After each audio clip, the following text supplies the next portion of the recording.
ጎጃም ለአብይ አህመድ አገዛዝ ረመጥ ሆኖበታል። ለስድስተኛ ጊዜ ወረራ ፈጽሞ ለስድስተኛ ጊዜ አከርካሪው ተመቶ በከፍተኛ ኪሳራ እየሸሸ መሆኑን መረጃዎች ያመለክታሉ።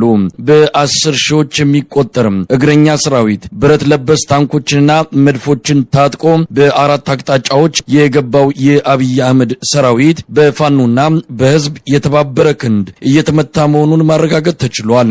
ጎጃም ታሪክ ሰርቷል። የህዝብ ኃይል እስካፍንጫው የታጠቀውን የአብይ አህመድን ሰራዊት መክቶ መልሷል። በሌላ በኩል ፋኖ ላሊበላን ተቆጣጥሯል።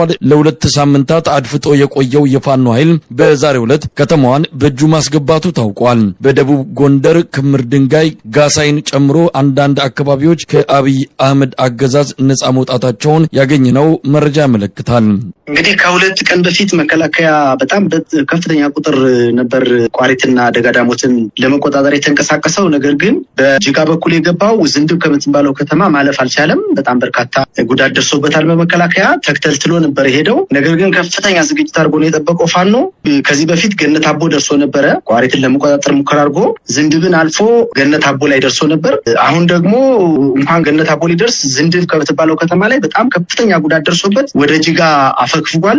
እንዲያውም አሁን ዛሬ ወደ 8 ሰዓት አካባቢ ጅጋ ድረስ መጥቷል። ወደ ዋናው ከአዲስ አበባ ጎንደር የሚወስደው አስፋልት መንገድ ላይ ያለችው የጅጋ ከተማ ከፍኖተ ሰላም ከተማ 12 ኪሎ ሜትር ላይ ርቀት ያለች ከተማ ነች። እዛ ላይ ከ8 ሰዓት በኋላ ከፍተኛ ውጊያ እየተደረገ ነው። ፋኖ እየገፋቸው ነው ወደ ፍኖተ ሰላም። ደጋዳሞት ላይ ከቋሪቱ በጣም በበለጠ ሁኔታ ደጋዳሞት ፈረስ ቤት ከተማን ለመቆጣጠር እንቅስቃሴ አድርጎ ነበረ። በጅጋ በኩል የሄደው ኃይል ተመቶ ቅቤ ገደል ማለፍ አልቻለም። ቅቤ ገደል ላይ በጣም ከፍተኛ ጥንቃቄ በተሞላበት ቦታውም ለመከላከልና መልሶ ለማጥቃት የሚያመች ቦታ ላይ ነበር የጠበቀው ፋኖ። ተመቶ ተመልሷል። እንግዲህ ያሰበውን የደጋዳሞትን ዋና ከተማ ፈረስ ቤትንና የቋሪት ከተማን ገበዘ ማርያምን መቆጣጠር አልቻለም።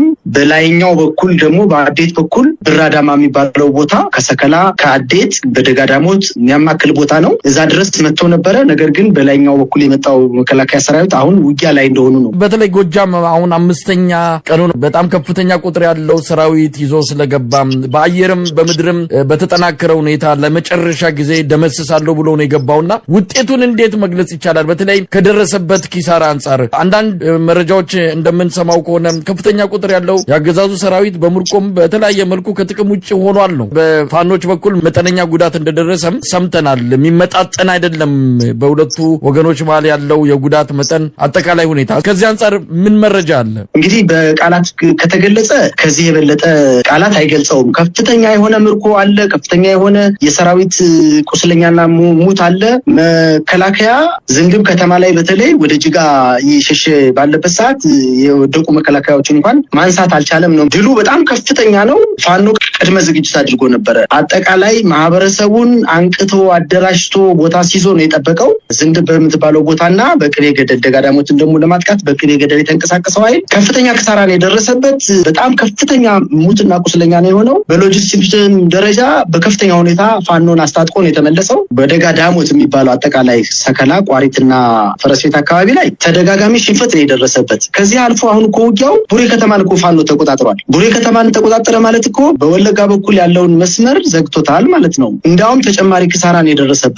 ምናልባት በጥቂት ቀናት ውስጥ ፍኖተ ሰላምን የመቆጣጠር አቅም አለው የሚል ግምት ነው ያለኝ እኔ። አሁን ዛሬ ከዚህ በፊት ገፍተው ሂደው ከነበሩበት ቦታ እንኳን መድረስ አልቻሉም። እንግዲህ ከጅጋ ተነስተው ወይም ከፍኖተ ሰላም ተነስተው ጅጋ፣ ከጅጋ ዝንድብ፣ ከዝንድብ ገነት አቦ፣ ከገነት አቦ ገበዘ ማርያም ወይም ቋሪት ዋና ከተማ ነው በዋና መንገዱ ላይ ያሉ ከተሞች። መከላከያ በጣም ተመቷል፣ ከስሯል። ያሰበውን ማሳካት አልቻለም። ነገር ግን ፋኖ ገስግሶ ከቋሪት የተነሳው የፋኖ ኃይል ገነት አቦን አልፎ ዝንድብ ላይ ተገናኝቶ ከዝንድብ ላይ ከፍተኛ የመልሶ ማጥቃት አድርጎ ጅጋ ከተማ ላይ ደርሷል። ጅጋ ከተማ ማለት ደግሞ 12 ኪሎ ሜትር ነች ከፍኖተ ሰላም። በደጋዳሞት በኩል የተንቀሳቀሰው ኃይል ቅቤ ገደል የምትባለውን ወይንም 12 ወይም 13 ኪሎ ሜትር አካባቢ ላይ ነው ከፍተኛ መከላከል የገጠመው መከላከያ።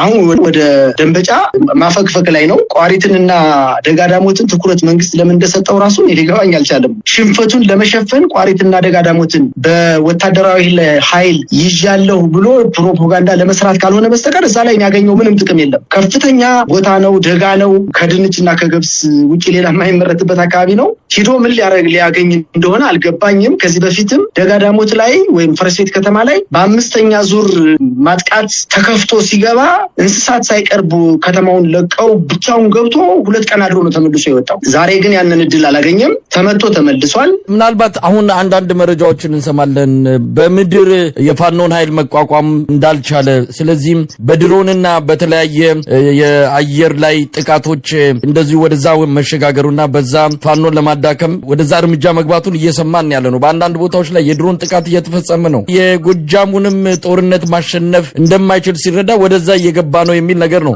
ብዙዎቹ የፋኖ አመራሮች አስፈላጊው ጥንቃቄ እንዲደረግ መልእክትም እያስተላለፉ ነው። እንግዲህ ላሊበላን በተመለከተ ዛሬ ላሊበላን የፋኖ ኃይል መቆጣጠሩ እየተገለጸ ነው። አሁን ዘግይቶ የመጡት መረጃዎች እንደሚያሳዩትም ከተማዋን ሙሉ በሙሉ ከአገዛዙ ሰራዊት ነጻ አድርጓል የሚል ነው። እስቲ ላሊበላ አካባቢ ምንድን ያለው የቅርስ አደጋ ላይ መውደቃቸው የተነገረ ነበረ። በአንዳንድ ሚዲያዎችም እንደዚሁ በአንዳንድ መረጃ ምንጮችም ትልቅ አደጋ ነው ቅርሶች ላይ የተጋረጠው የሚልም ነገር ተሰምቶ ነበር። አሁን ዛሬ የምንሰማው ደግሞ ፋኖ ይህንን አካባቢ ከአገዛዙ ሰራዊት ነጻ ማድረጉን ነው። እስቲ በዚህ ዙሪያ ምን አለ? ላሊበላ ከተማ ውጊያው ከተጀመረ ከ15 ቀን በላይ ነው። ዙሪያውን ከቦ ፋኖ ውጊያ ያደርጋል። ነገር ግን መከላከያ ከከተማው ላይ ሆኖ መድፍና ከባባድ መሳሪያዎችን እየተኮሰ ራሱን መከላከል ላይ ነው የሰነበተው። በዚህ 15 ቀን ውስጥ የአካባቢው ሽማግሌዎች፣ ታዋቂ ግለሰቦች፣ የሃይማኖት አባቶች በሐውልቱ ላይ ከፍተኛ ጉዳት እየደረሰ ነው፣ በሚተኮሰው ከባድ መሳሪያ ንዝረት የላሊበላ አብያተ ክርስቲያናት ቅርሶች መሰንጠቅ አደጋ እየደረሰባቸው ነው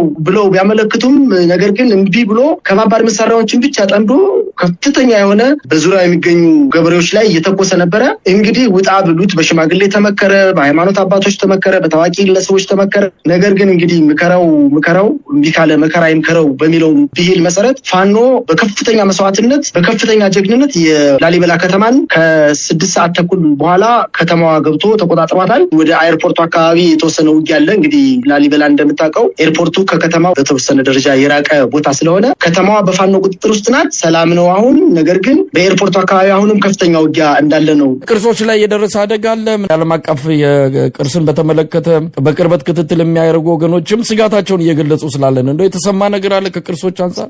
እንግዲህ መከላከያ ለቅርሱን ብቻ ሳይሆን ለአካባቢ ማህበረሰብ ምንም ግድ እንደሌለው የሚያሳየው ለ15 ቀናት በሙሉ ከባባድ መሳሪያዎችን፣ መድፎችን፣ ታንኮችን፣ ዙ23ቶችን ወደ ገጠራማ አካባቢዎች ከላሊበላ ከተማ ላይ በመሆን በጣም በየቀኑ በየሰዓቱ በየደቂቃው ከባባድ መሳሪያዎችን እየተኮሰ የገበሬ መንደሮችን ያቃጥል ነበረ።